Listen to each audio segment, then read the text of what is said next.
Dae-hyun Kim fumbled with his keys, the weight of exhaustion making even this simple task difficult. Another Friday spent lecturing distracted undergraduates about stellar formation had left him drained. All he wanted was to collapse on his couch, maybe heat up some ramyeon, and lose himself in the latest astronomy journal. His small apartment welcomed him with familiar silence as he flicked on the lights. Everything was exactly as he'd left it this morning. Books stacked neatly on the coffee table, half-empty mug of coffee by the sink, telescope pointed toward the window. The ordinary scene brought him comfort. Dae-hyun hung his jacket and kicked off his shoes, padding in sock feet toward the kitchen. That's when he heard it, a soft thump from the bedroom, followed by what sounded like muffled speech. He froze. He lived alone, had always lived alone. "Hello," he called out, immediately regretting it. If someone had broken in, announcing his presence wasn't the wisest move. No response came, but another shuffling noise emerged from his bedroom. Dae-hyun looked around for something to defend himself with. His umbrella stood in the corner, and he grabbed it, holding it out like a sword as he inched toward the bedroom. The door was partially open. With a deep breath, he pushed it wide. Umbrella raised. Nothing seemed out of place. His bed was made, desk organized, floor clear. But then came another noise, distinctly from his wardrobe. The wooden doors shook slightly. "I know someone's in there," Dae-hyun said, trying to sound braver than he felt. "Come out now, or I'm calling the police." The wardrobe doors remained closed, but the shuffling inside grew more frantic. With one hand still gripping the umbrella, Dae-hyun reached for the wardrobe handle. He counted silently to 3, then yanked the door open, jumping back and raising his makeshift weapon. What tumbled out was not at all what he expected. A figure fell forward in a heap of shimmering fabric, landing in an undignified sprawl at his feet. Dae-hyun stared, umbrella frozen in midair, as the intruder scrambled to stand. She, for the figure appeared feminine, straightened to reveal the most extraordinary appearance. Her skin had an iridescent quality that seemed to pulse with inner light, shifting between pale blue and lavender. Her eyes were entirely silver, with no visible pupils or irises, yet somehow expressive.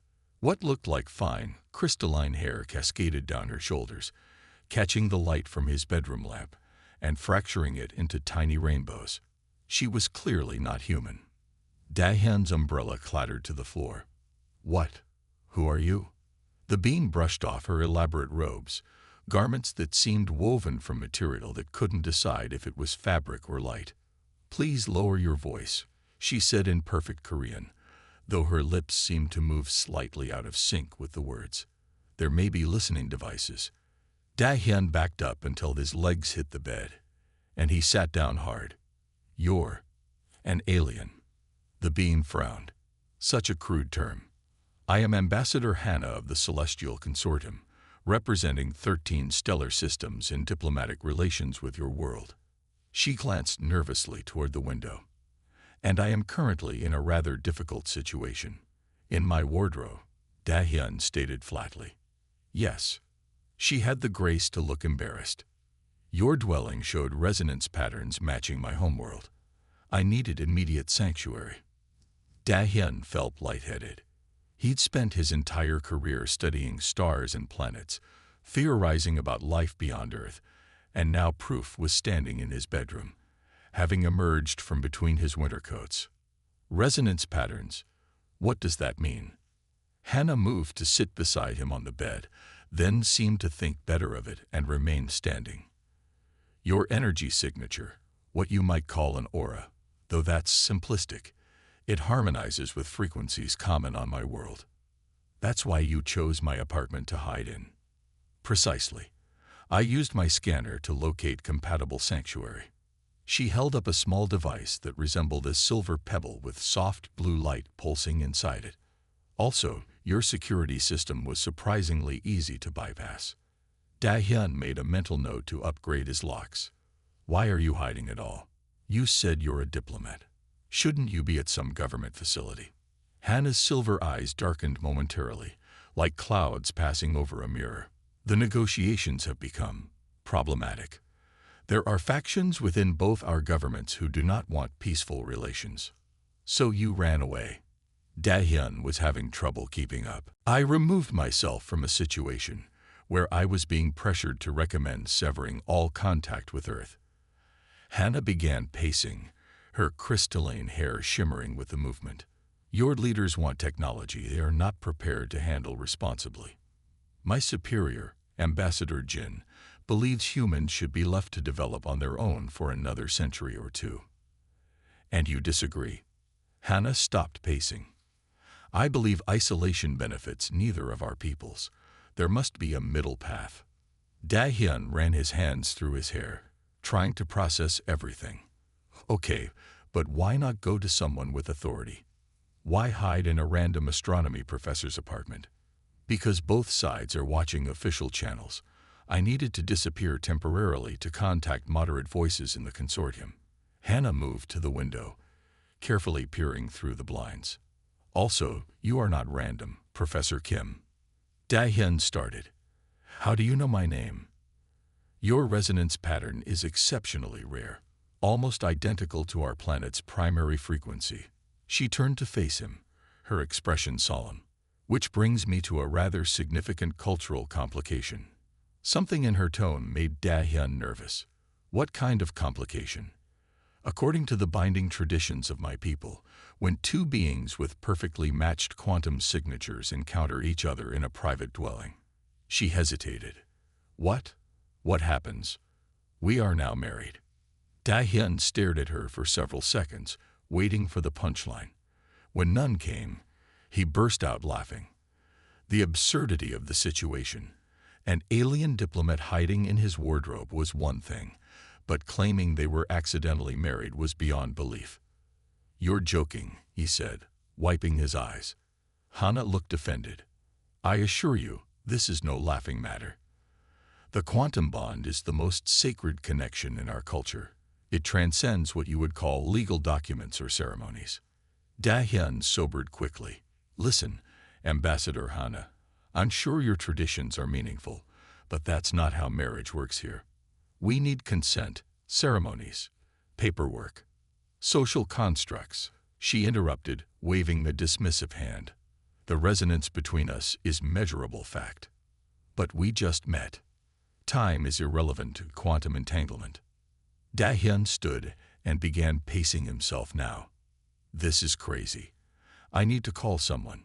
The university has connections to the government. They'll know what to do with a runaway alien diplomat. Hannah moved with startling speed, grasping his wrist before he could reach for his phone. Her touch sent a strange tingling sensation up his arm. Please, she said, her silver eyes wide. If you alert authorities, both our lives will be in danger. There are those who would rather eliminate me than allow me to propose a peaceful compromise. Dahyun looked down at her hand on his wrist, noting how her iridescent skin seemed to glow brighter at the point of contact. Despite the strangeness of the situation, he felt no fear of her, only a growing curiosity mingled with concern. Fine, he said after a long moment. You can stay tonight. We'll figure something out in the morning. Relief flooded her features. Thank you, Dahyun. She released his wrist and bowed slightly. I promise I will explain everything more thoroughly after I've rested. Interdimensional travel is quite taxing. Interdimensional. I thought you were from another planet.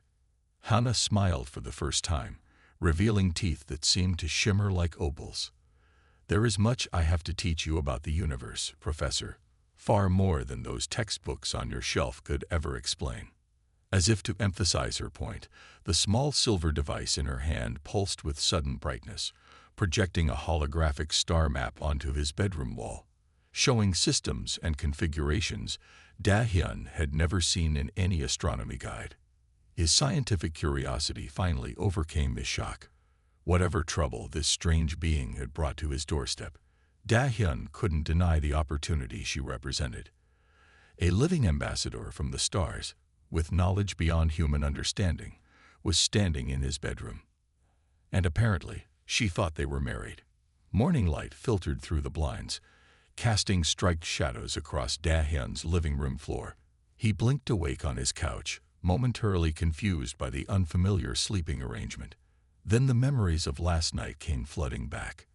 Alien, diplomat, wardrobe, marriage. He sat up quickly, half convinced it had been an elaborate dream. The sound of water running in his bathroom suggested otherwise. Da-hyun padded to the kitchen, mechanically preparing coffee while trying to organize his thoughts.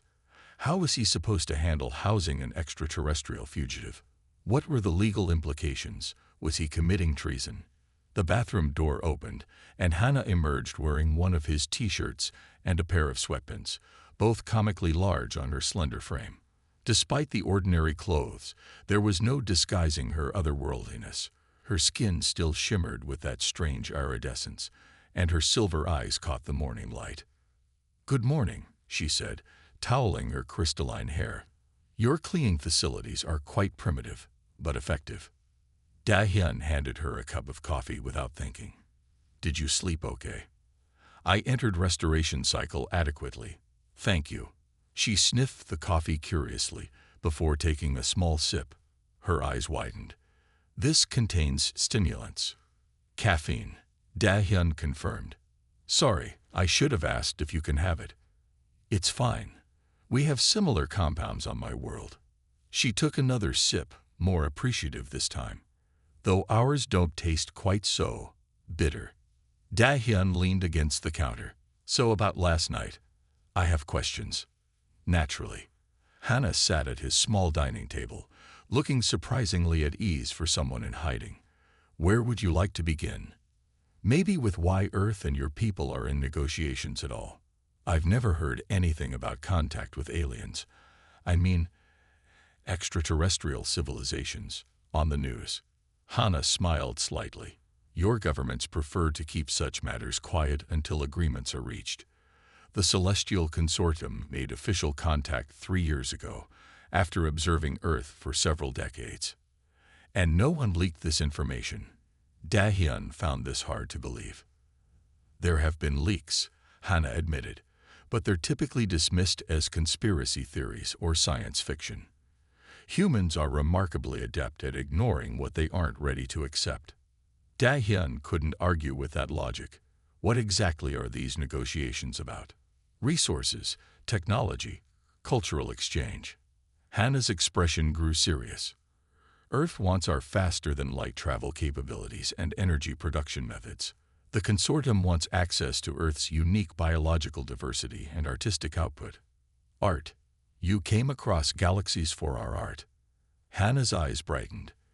"Your species creates with remarkable passion and variety.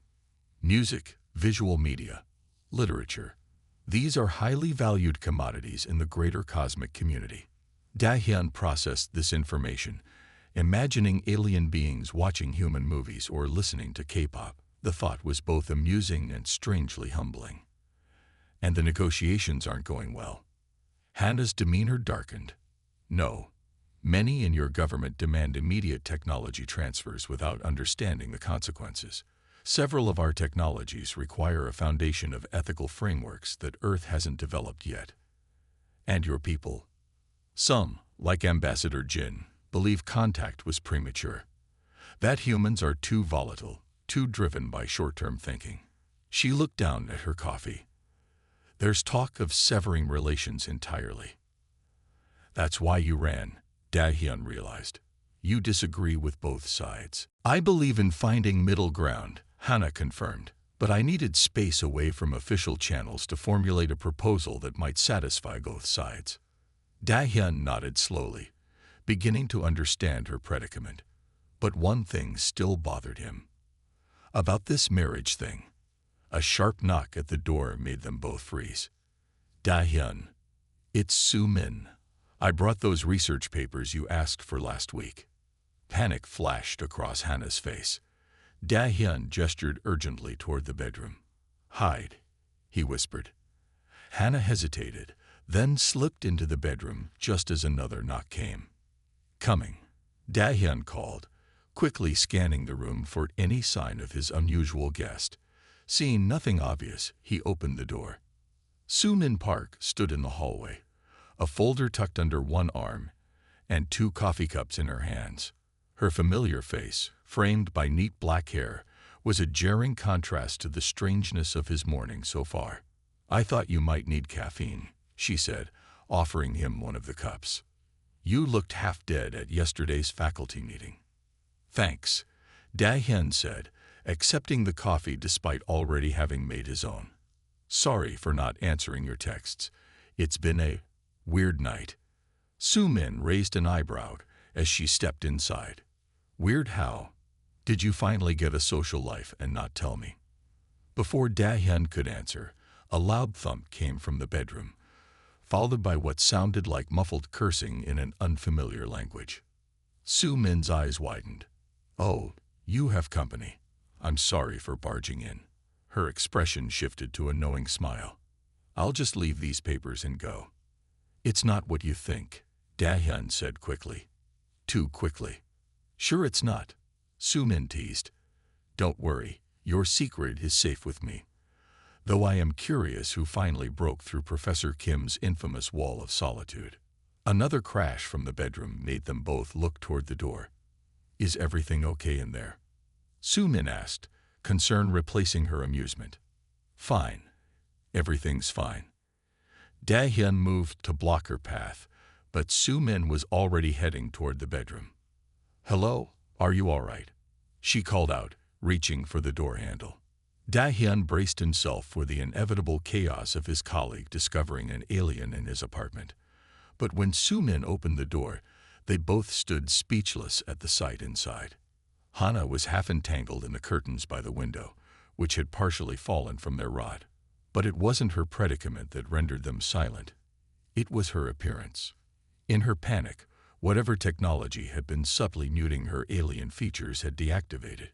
Her skin now glowed with brilliant pulses of color, and her hair floated around her head as if underwater, the crystalline strands catching light and splitting it into tiny rainbows across the walls.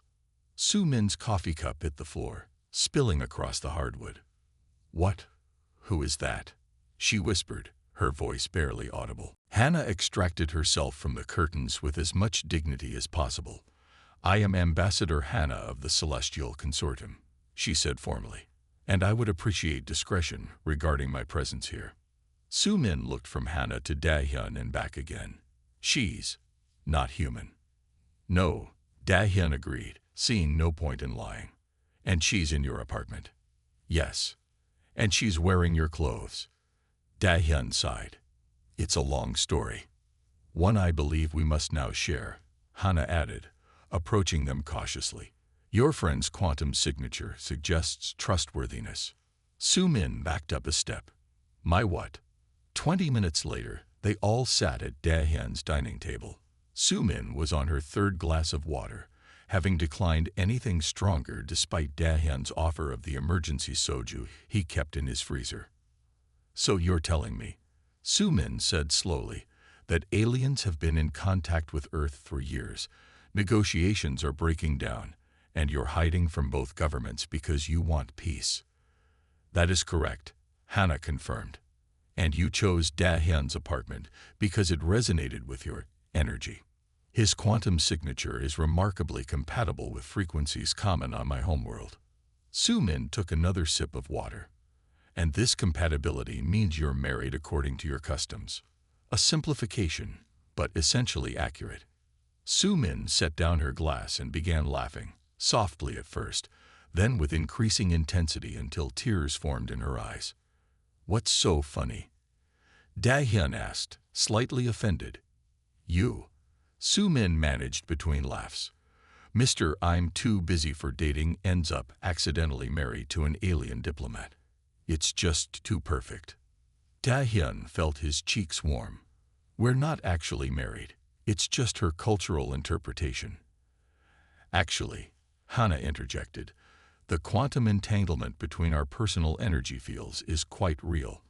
In scientific terms, portions of our conscious matrices have synchronized at a subatomic level." This only made Soo-min laugh harder. "Oh, that's much better. You're just quantum entangled." Very casual. Da-hyun shot her a glare, but couldn't help smiling himself. Put that way, the situation did sound absurdly funny.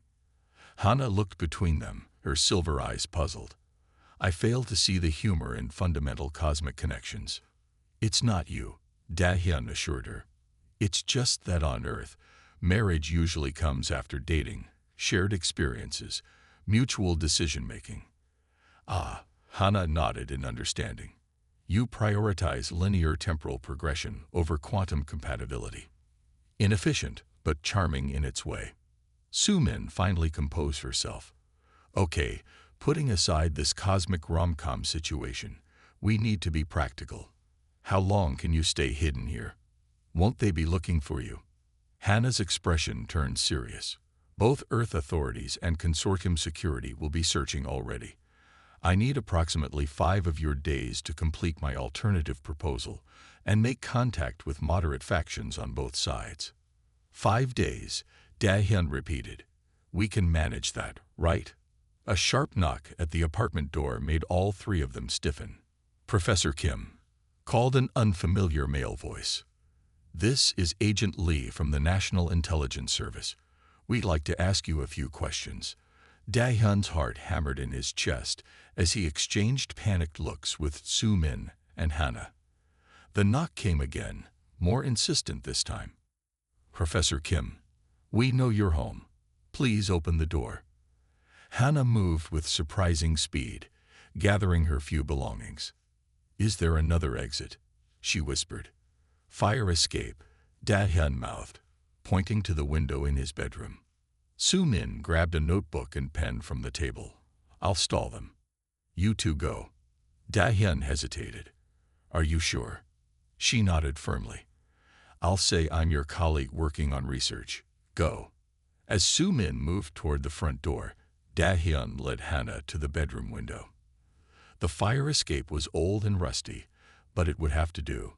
He carefully slid the window open, wincing at the squeak of the frame. After you, he whispered. Hana climbed out gracefully, her movements fluid despite the bulky human clothes. Da-hyun followed, sliding the window mostly closed behind them.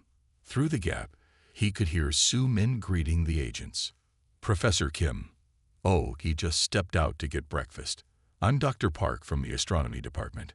We're working on a paper together. Da-hyun couldn't hear the response, but he knew they didn't have much time. He guided Hana down the metal stairs, both moving as quietly as possible. When they reached the bottom, he led her through the narrow alley behind his building. Where are we going? Hana asked, keeping pace beside him. I'm not sure, Da-hyun admitted. We need somewhere safe to hide while we figure this out. They emerged onto a busy street, the morning crowd providing some cover. Da-hyun noticed several people giving Hana curious glances. Her otherworldly beauty was impossible to completely disguise, even in oversized human clothes. We need to make you less noticeable, he said, steering them toward a small clothing shop. 20 minutes later, they exited with Hana wearing a wide-brimmed hat, sunglasses, and properly fitting clothes.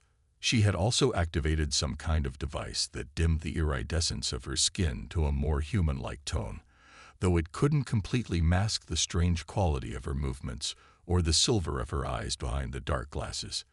This disguise is primitive but effective, she said, adjusting the hat. Where to now? Da-hyun checked his phone to find 3 missed calls from Su-min. He called her back immediately. What happened? He asked as soon as she answered. They searched your apartment. Su-min replied, her voice low. Asked a lot of questions about your recent activities. I played dumb, said we were just working on astronomy research. Did they believe you? I'm not sure. They left, but I think they're watching the building. Don't come back here. Da-hyun felt a chill.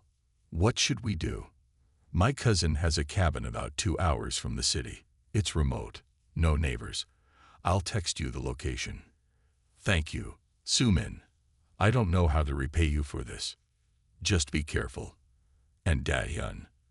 Whatever your alien wife is working on, it must be important if both governments are looking for her. Help her finish it. Taehyun glanced at Hana, who was watching a street performer with fascinated attention. I will.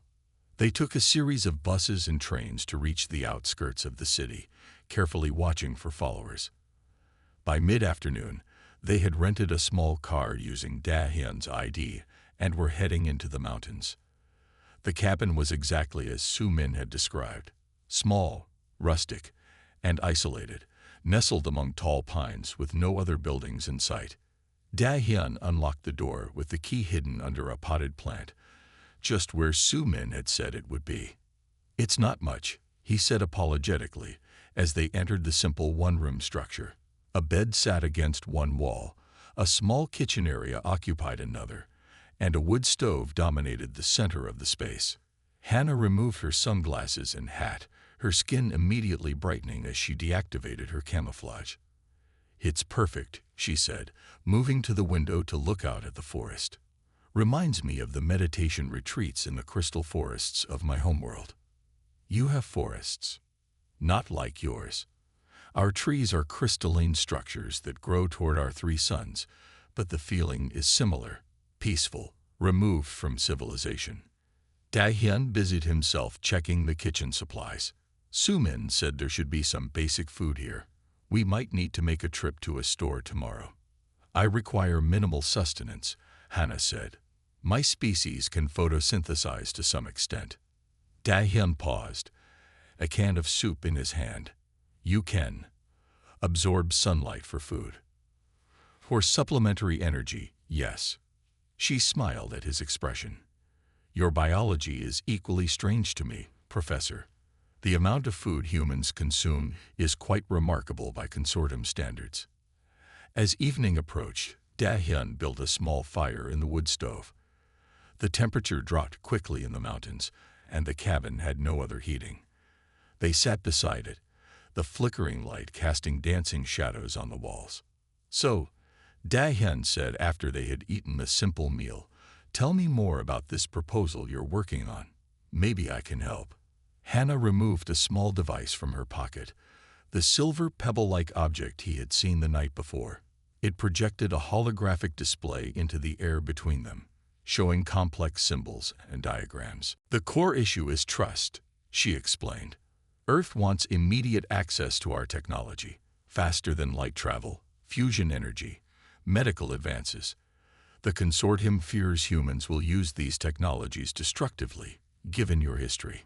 "That's not unfair," Dahyun admitted. "We don't have the best track record with powerful technologies." "Precisely. Yet isolation benefits neither side.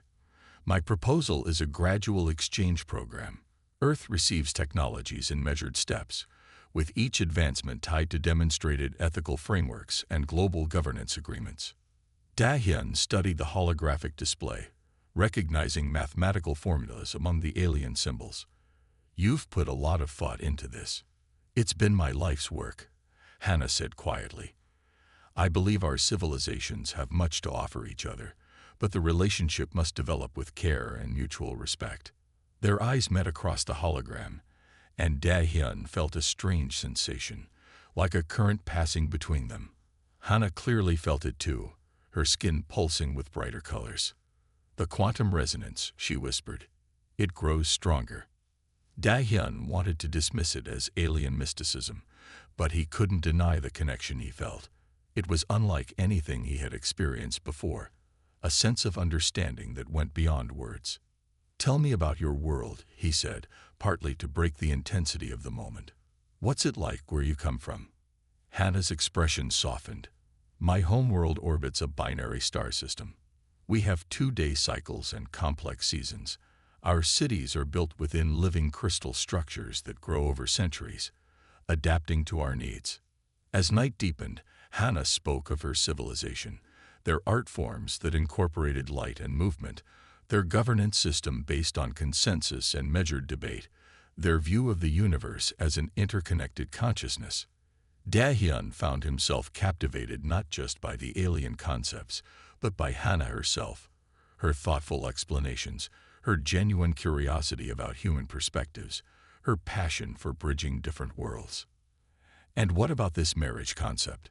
he finally asked. You said it's based on quantum resonance.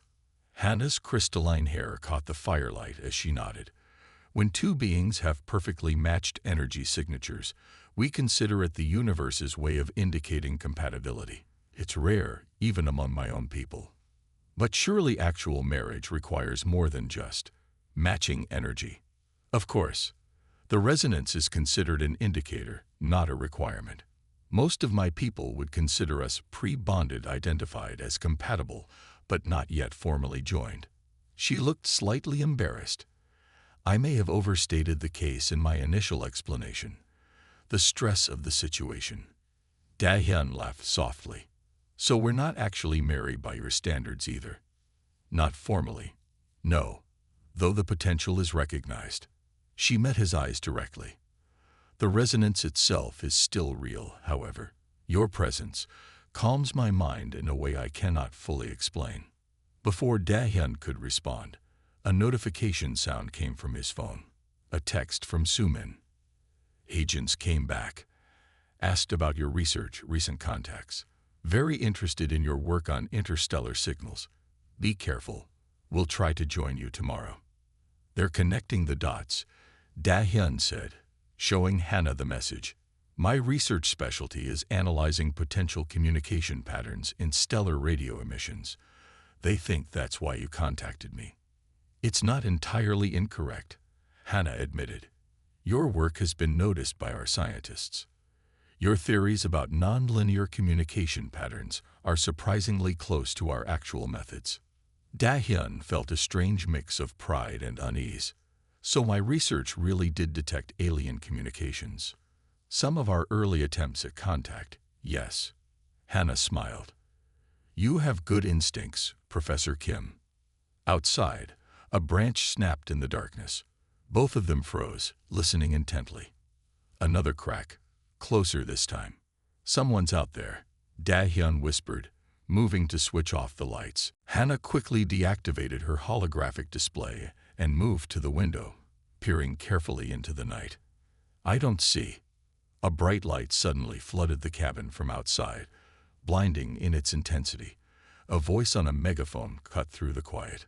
This is the National Intelligence Service. We have the building surrounded. Come out with your hands up. Da-hyun's mind raced as the harsh light flooded through every window of the small cabin. Beside him, Hannah had gone completely still, her iridescent skin dimmed to its dullest setting. What do we do?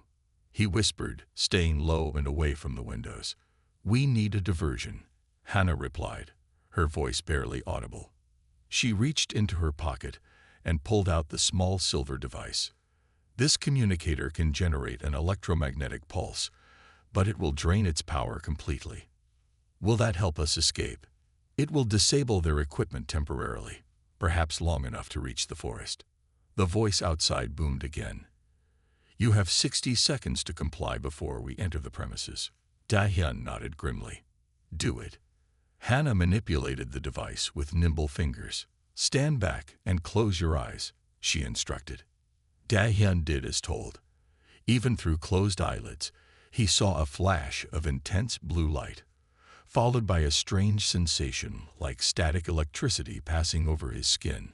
Outside, he heard confused shouts as flashlights and vehicle headlights suddenly went dark. Now, Hannah grabbed his hand and pulled him toward the back door. They burst into the night, running for the tree line. Behind them, agents shouted in confusion, their equipment dead. Da-hyun heard footsteps pursuing them, but in the darkness, the dense pine forest offered perfect cover. They ran until their lungs burned, following a narrow game trail deeper into the mountains. When they finally stopped to catch their breath, the cabin's lights were no longer visible. Do you think we lost them? Da-hyun gasped, bending over with hands on his knees. Temporarily, Hannah said, her breathing barely affected by their escape. But they will regroup and search the area by morning. So we keep moving. We need to contact someone first. Hannah held up her now darkened communication device. The pulse drained it, but there's a way to recharge it. How? Hannah pointed upward, through a gap in the trees where stars shone brilliantly in the clear mountain sky. Stellar energy. I need direct starlight. They found a small clearing on higher ground, where the view of the night sky was unobstructed. Hannah held the device up, allowing starlight to fall directly upon it. To Da-hyun's amazement, the silver pebble began to glow faintly. It will take some time, she explained. Our technology draws energy from specific stellar frequencies. They sat side by side on a fallen log, watching the stars while the device recharged. Despite their precarious situation, Da-hyun felt an odd sense of peace. Those stars, Hannah said, pointing to a cluster barely visible to the naked eye. That's where my home system is located, 13 light years from Earth. Da-hyun squinted up at the faint points of light. It's strange to think I've been studying that area through telescopes for years, never knowing there was intelligent life there. Your work was getting close, Hannah said with a small smile.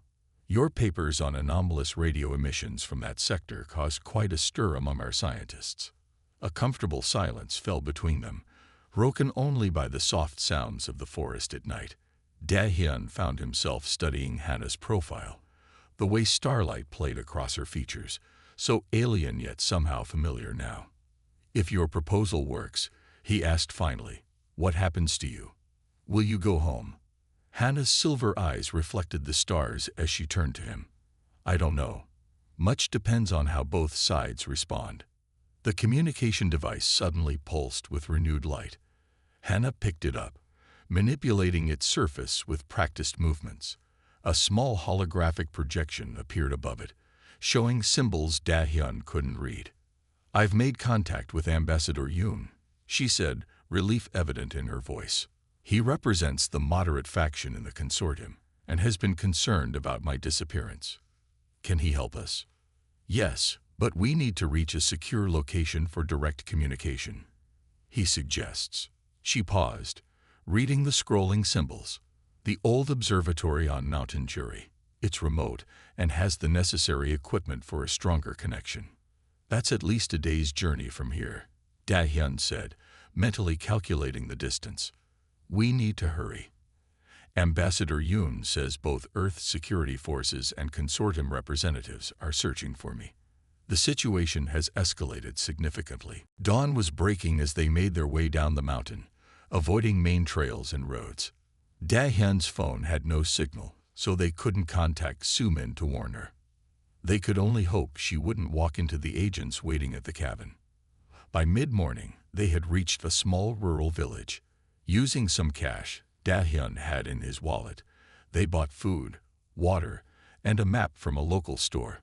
The elderly shopkeeper gave Hannah curious glances, but asked no questions. We need transportation, Da-hyun said as they studied the map outside. It's too far to walk.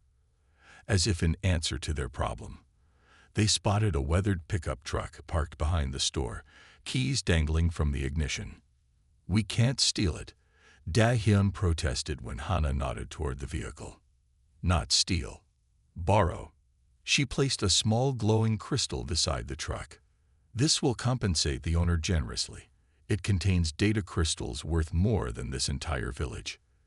Da-hyun wanted to argue further, but the sound of an approaching helicopter changed his mind. They climbed into the truck, and he started the engine, sending a silent apology to the owner as they drove away. The journey to Mountain Jury took them through winding back roads, avoiding main highways where checkpoints might have been established. Hannah used her device to monitor communications frequencies, occasionally warning Da-hyun to change course when she detected security chatter. They're coordinating a wide search, she said grimly after one such detection. Your government has committed significant resources to finding us. What about your people? The consortium. They're here too. Ambassador Jin has sent a security team with technology that can track my biorhythms. She looked worried for the first time since Da-hyun had met her. If they find us before we reach Ambassador Yoon, they'll take me back and implement complete isolation protocols for Earth. Meaning no contact, no technology exchange. Worse, Hannah said softly. They would erase all evidence of our existence from Earth records and implement memory suppression for anyone with direct knowledge of us. Da-hyun gripped the steering wheel tighter. They can do that. The technology exists, yes. It's considered a last resort for failed contact scenarios. The old observatory came into view as evening approached, a white dome perched on the mountaintop, abandoned years ago when newer facilities were built elsewhere. They left the truck hidden among trees and approached on foot, wary of possible surveillance. The building stood silent and empty, dust covering the floors and equipment. Hannah moved directly to the old radio telescope controls, examining them with expert eyes. Primitive, but functional with modifications, she declared, opening a panel and connecting her communication device to the wiring. As she worked, Da-hyun secured the entrance and checked for signs of other visitors. Finding none, he returned to find Hannah surrounded by a complex holographic display, her fingers moving through the light patterns with practiced ease. "I've established contact," she announced. "Ambassador Yoon is bringing representatives from both governments here for an emergency meeting." "Both? Is that safe?" "It's our only option." Hannah looked up at him, her silver eyes serious. This may be the last chance to prevent a complete breakdown in relations. Hours passed as they prepared for the meeting. Hannah refined her proposal while Da-hyun helped clean the main observation room, moving old furniture to create a makeshift conference area. "Someone's coming," Hannah said suddenly, her head tilting as if listening to something Da-hyun couldn't hear. Multiple vehicles. They moved to the window and saw headlights winding up the mountain road. 3 black SUVs followed by what appeared to be a diplomatic car with flags Da-hyun didn't recognize. "Ambassador Yoon has arrived with the Earth delegation," Hannah said, adjusting her appearance to its full diplomatic setting.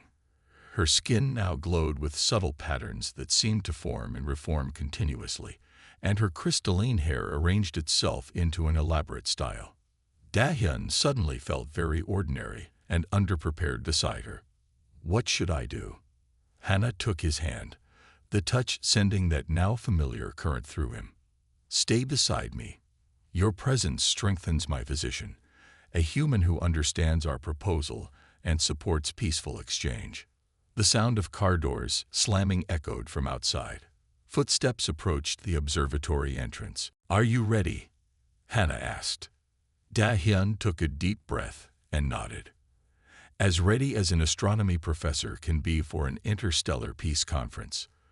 The door opened, revealing a group of serious-faced humans in dark suits, led by a stern woman Da-hyun recognized from news reports as the deputy foreign minister.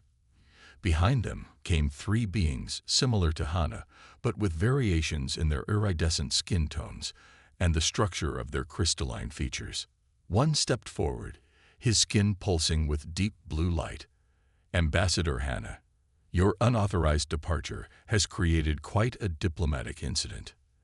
"Ambassador Jin," Hannah acknowledged with a formal gesture. "I believe the incident was necessary to prevent a greater one." The human delegation and consortium representatives eyed each other warily as they entered the room. One of the aliens, with pale green skin tones and gentler features, approached Hannah directly. "You've taken a great risk, young diplomat," he said, his voice melodic yet concerned. "Ambassador Yoon," Hannah bowed slightly. "Thank you for arranging this meeting." The human minister spoke next, her voice cold. "Professor Kim, harboring an unauthorized extraterrestrial visitor is a serious offense against national security." Before Da-hyun could respond, Hannah stepped forward, her posture radiating authority despite her smaller stature. "Minister Park, with respect, we are all here for a purpose greater than assigning blame. I have prepared a proposal that addresses the concerns of both our peoples." She activated her device, and a complex holographic display filled the center of the room, showing interconnected diagrams, timelines, and text in both human and alien scripts. "I present a framework for gradual, mutual exchange," Hannah began, her voice strong and clear. "One that respects human sovereignty while acknowledging the responsibilities that come with advanced technology." As the delegates gathered around the display, Da-hyun caught Hannah's eye across the light-filled room. She gave him a small smile, and he felt that strange resonance between them grow stronger. Whatever happened next, he realized the universe had become a much larger and more interesting place than he had ever imagined. Morning light streamed through the observatory's dome, casting long shadows across the room where tense negotiations had continued through the night. Dahyun stood by a window, watching the sunrise paint the mountains in gold and pink. His eyes burned from lack of sleep, but he couldn't bring himself to rest while the fate of Earth Consortium relations hung in the balance. Behind him, the discussions continued in measured tones. Ambassador Jin's deep voice carried across the room, his skin pulsing with skeptical blue patterns. The timeline is too accelerated. Humans have barely mastered their own planetary environment. Yet you propose sharing interstellar navigation within a decade. Hannah's response was calm but firm. The proposal includes extensive ethical frameworks and verification protocols at each stage. We cannot keep Earth isolated when climate challenges threaten their stability. Minister Park from the Earth delegation leaned forward. And what guarantees do we have that these technologies won't be withdrawn once shared? Your consortium has a history of selective engagement with developing worlds. Dahyun turned from the window, watching as Hannah manipulated the holographic display to show a new set of diagrams. Her silver eyes caught the morning light as she addressed both sides with diplomatic precision. The simple human clothes she still wore stood in stark contrast to the formal attire of the other diplomats, yet somehow she commanded the room's attention more effectively than any of them. Each technology transfer would be paired with collaborative research, she explained. Knowledge would be built together, not simply handed over. This creates interdependence rather than dependency. Ambassador Yoon, the moderate consortium representative with pale green skin tones, nodded slowly. An interesting approach. It addresses both the human desire for advancement and our concern for responsible development. A human security official whom Dahyun hadn't been introduced to shook his head. Pretty words, but they don't address immediate concerns. Unauthorized consortium presence has been detected in 7 countries already. We need answers about these incursions.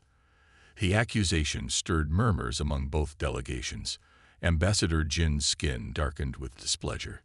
Any consortium presence on Earth is fully authorized through existing protocols. Then explain the signal disruptions in our satellite networks, the security official demanded.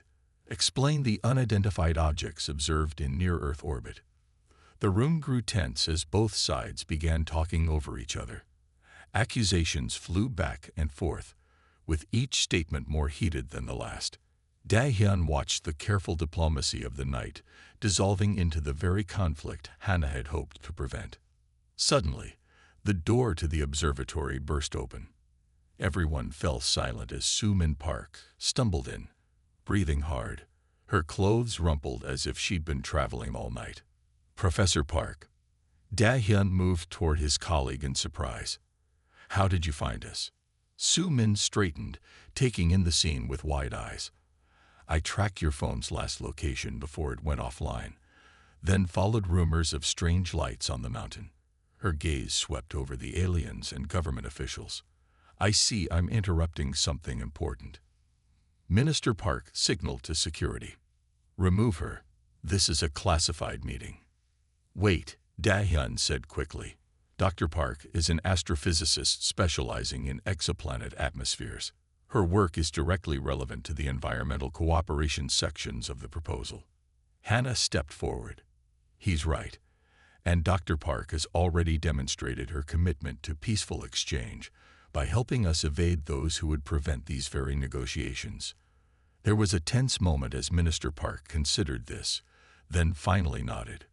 She may stay, but as an observer only. As Soo-min joined Dahyun near the window, she whispered, actual aliens. I mean, I knew, but seeing more of them is just... I know, Dahyun murmured back. Try to look professional. The future of interspecies relations might depend on it. The negotiations resumed, but the earlier tension remained. Each side seemed unwilling to concede ground, falling back on prepared positions that left little room for compromise. After another hour of circular arguments, Da-hyun noticed Hannah's expression change. Her iridescent skin dimmed slightly, and a subtle pattern of what he now recognized as frustration rippled across her features. She caught his eye, and something passed between them, that strange resonance he'd felt since their first meeting. Without fully understanding why, Da-hyun stepped into the center of the room. "If I may," he said, his voice steadier than he expected. "I'm just an astronomy professor, not a diplomat. But I've spent my career studying the stars, wondering if we were alone in the universe." All eyes turned to him, some curious, others annoyed at the interruption. "Now I know we're not alone, and that changes everything. Not just for me, but for all humanity." He gestured toward the holographic display showing Hannah's proposal. "This plan isn't just about technology exchange or diplomatic protocols. It's about two intelligent species learning to understand each other." He turned to the human delegation. "Yes, we want the consortium's technology. Who wouldn't? But technology without wisdom is dangerous, and they're right to be cautious." Then he addressed the consortium representatives. "And yes, humanity has a violent history and environmental challenges. But we also have art, music, literature, and an endless capacity for growth. We're young as a species, but we're learning." Ambassador Jin's skin pulsed with skeptical patterns. "Noble sentiments, Professor, but diplomatic relations require more than inspirational speeches." "Actually," Ambassador Yoon interjected, his green tones brightening, "the professor illustrates precisely what makes humanity worthy of engagement. They question, they aspire, they recognize their limitations while striving to overcome them." Minister Park studied Da-hyun with newfound interest. "And what would you suggest, Professor?" Da-hyun looked at Hannah, drawing strength from her encouraging nod. "Start small," he said. "Begin with environmental technology to address Earth's climate crisis. It benefits both sides. Earth becomes more stable, and the consortium gains a potential long-term partner rather than a failing world. Make the initial exchanges in scientific and cultural areas where misuse is less likely." "A step-by-step approach," Soo-min added, joining him, "with benchmarks for progress that unlock new levels of exchange." Minister Park and Ambassador Yoon exchanged thoughtful glances. Even Ambassador Jin's skeptical expression had softened slightly. "Ambassador Hannah's proposal already contains these elements," Yoon noted. "Perhaps we've been overcomplicating matters, or seeking perfect solutions when good ones would suffice," Minister Park acknowledged. The mood in the room shifted subtly. The holographic display was reconfigured to focus on immediate practical steps rather than the comprehensive framework that had sparked such disagreement. As morning gave way to afternoon, a tentative agreement began to take shape. The human delegation accepted a more gradual technology exchange timeline. The consortium representatives agreed to immediate sharing of environmental restoration techniques. Both sides committed to cultural exchange programs as a foundation for deeper understanding. When Minister Park and Ambassador Yoon finally signed a preliminary agreement, a collective exhale seemed to pass through the room. It wasn't a complete solution, but it was a beginning, a framework for continued negotiation rather than isolation. As the delegations prepared to depart, Ambassador Jin approached Hannah. "Your methods were unorthodox and potentially disastrous," he said, his skin displaying complex patterns. "However, I cannot deny the results." Hannah inclined her head. "Thank you, Ambassador. The consortium will want you to continue this work," Jin added, glancing at Da-hyun. "Your unusual connection to this human appears to have diplomatic advantages we had not considered." After the delegations departed, only Da-hyun, Hannah, and Soo-min remained in the observatory. Sunlight slanted through the windows, illuminating dust motes in golden beams. "So," Soo-min said, breaking the silence, "what happens now?" Hannah's communication device chimed softly. She checked it and looked up with surprise. "The Consortium Council has appointed me permanent liaison to Earth, based in Seoul." Her silver eyes found Da-hyun's. "They believe my unique relationship with a human academic provides valuable perspective." Permanent liaison, Da-hyun repeated, a smile spreading across his face despite his exhaustion. So you're staying on Earth? It appears so. Hannah's skin rippled with what he now recognized as pleasure. Though I will need to establish more appropriate accommodation than your wardrobe. Soo-min laughed. I can help with that. The university has visiting scholar apartments that might work, especially if we get the astronomy department to sponsor your research exchange program. And what about this quantum resonance marriage thing? Da-hyun asked, suddenly aware that the question had been lingering in his mind throughout the crisis. Hannah's crystalline hair shimmered in the sunlight. The resonance remains, but as I explained, it only indicates compatibility, not obligation. She stepped closer to him. In both our cultures, true bonds must be chosen, not merely recognized. And if we choose to explore this compatibility, Da-hyun asked, surprising himself with his boldness. Then we would be pioneers in more ways than one, Hannah replied softly, the first human consortium pair to navigate such waters. Soo-min cleared her throat. I'll just wait outside, shall I? Give you two some privacy to discuss your interstellar relationship status. After she left, Da-hyun and Hannah stood in comfortable silence. Through the observatory dome, stars were becoming visible as the sky deepened toward evening. There, Hannah said, pointing to a faint star just becoming visible. That's my home system. 13 light years, Da-hyun mused. A journey that once seemed impossible, yet your people make it routinely. Distance is relative, Hannah said, her hand finding his.